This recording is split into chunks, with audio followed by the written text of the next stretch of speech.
एक बुद्धिमान राजा था जिसका काफ़ी बड़ा साम्राज्य था।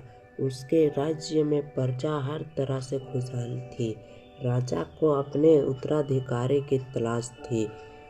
उसके 3 बेटे थे। राजा इस पुरानी परंपरा को नहीं निभाना चाहता था कि सबसे बड़े बेटे को ही गद्दी पर बिठाया जाए। वह सबसे बुद्धिमान और काबिल बेटे को सत्ता सौंपना चाहता था। इसलिए राजा ने उत्तराधिकारी के लिए तीनों की परीक्षा लेने का फैसला किया। राजा ने तीनों बेटों को अलग अलग दिशाओं में भेजा।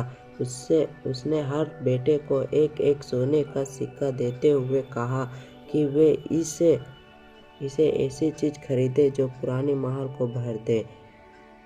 पहले बेटे ने सोचा कि पिता तो सठिया चुके हैं, इस थोड़े से पैसे से इस महल को कैसे किस चीज से भरा जा सकता है। इसलिए वह एक खाने में गया, शराब पी और सारे पैसे खर्च कर डाला।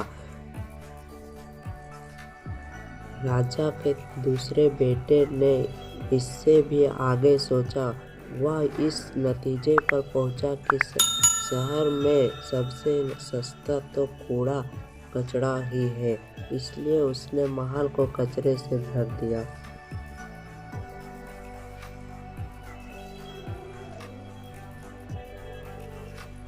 तीसरे बेटे ने 2 दिन तक इस पर चिंतन बनाया कि महल को सिर्फ एक सिक्के से कैसे भरा जा सकता है। वह वाकई कुछ ऐसा करना चाहता था जिससे पिता की उम्मीद पूरी होती हो।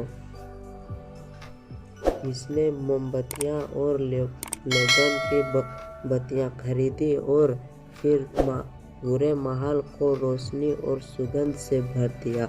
इस तीसरे बेटे की बुद्धिमानी से खुश होकर राजा ने इसे अपना उत्तराधिकारी बनाया। इस कहानी से हमें यह सीख मिलता है कि बुद्धि से कुछ भी पाया जा सकता है। अगर आपने मेरा चैनल को सब्सक्राइब नहीं किया है, सब्सक्राइब कर लीजिए प्लीज़।